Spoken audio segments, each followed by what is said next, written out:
Everyone loves music, right? It's a universal language we can all connect to. But how do you use it in your witchcraft and pagan practice? Today is day 12 of the Neopagan November Challenge, and if you haven't guessed, the prompt is music. Music has always been a really big part of my life, and is something I connect to on a very deep and personal level.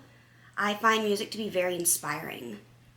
And so I think music can really be very powerful and is something that has been part of humanity for ages, but I don't feel like it's talked about a whole lot within witchcraft, at least, not that I've heard. So I think that's cool that that's today's topic. So I'm just going to share some different ways I use music in my practice that you might like to try too, or maybe you already used it in the same way. So the first way I use music is during meditation. I like to put in my earbuds and I listen to something calm and relaxing, no lyrics, nothing like that to get too distracting, and I listen to it real quiet so that it isn't distracting. Sometimes this is a meditation station I have on Pandora radio, or sometimes it's music that I have just on my phone. And one of my favorites that I've used for a long time for meditation, which might sound kind of weird to some people, but it really works for me, is Gregorian chanting music. I have a CD or, thing I downloaded a long time ago that's called something like the 99 Most Essential Gregorian Chants. And it's literally just 99 songs of chanting, and I really like it. To me, it really calms me, and I feel like it centers me in a way that regular classical relaxing music doesn't.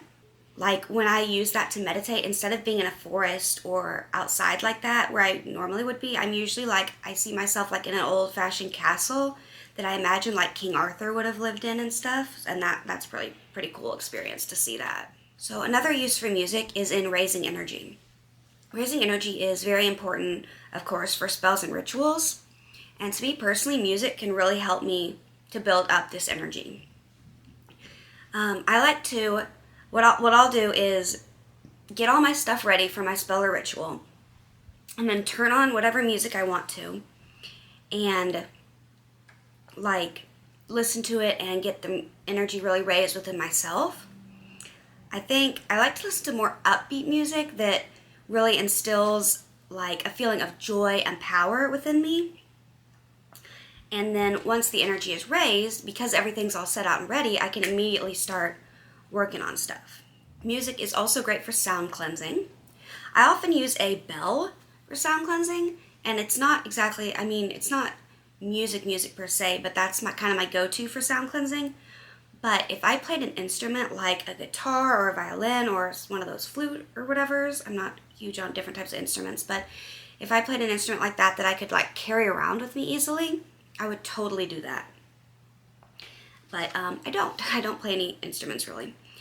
But I do sing, and so, not that I'm good at it, and it doesn't really matter if you are good at it or not, it just matters the noise, the sound, and getting it out there. But that's another way you can do sound cleansing, is through singing. Playing some music loud through a speaker can really be good for sound cleansing too, if you don't actually play any instruments or anything. But if you do play an instrument or like to sing, then you could also do this as an act of devotion. You can dedicate it to a deity or a spirit you work with, an ancestor, or even just to yourself.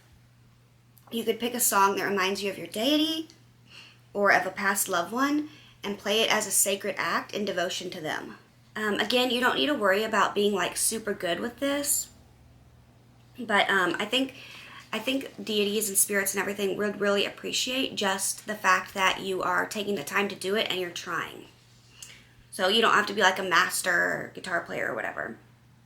And then you can also make it into an act of self-love, like I mentioned, where you choose your favorite song and play that. And you could even take all of this a step further by writing your own music, if you're so inclined to do so.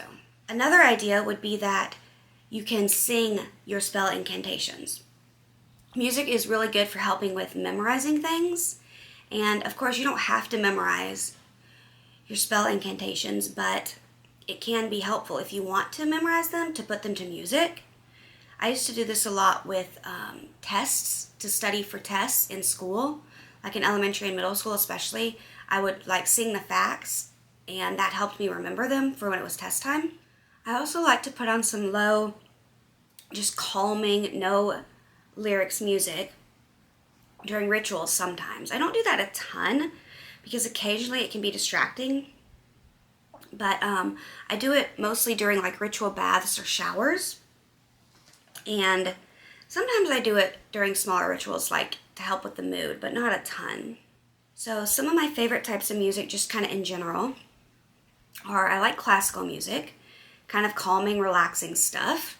And I like it when it's like maybe piano or something and then it's got like nature sounds in the background. Nature sounds, I like that. I also like some country music. I grew up listening to mostly country music, so, I like that. I like some rock, some pop stuff, some alternative, and then I like Celtic and folk music, and some of the more like witchy and pagan specific songs. I like those. I'm not really good at like listening to a song and being like, oh yeah, that belongs within this genre. So there's some music I like, but I don't really know what genre it would be classified as. How do you use music in your practice? Do you have a favorite type of music you like to listen to? Let me know down below. Thanks so much for watching, and I hope you'll subscribe. Come back tomorrow for the next day in the Neopagan November Challenge, and I will hopefully see you then. All right, bye.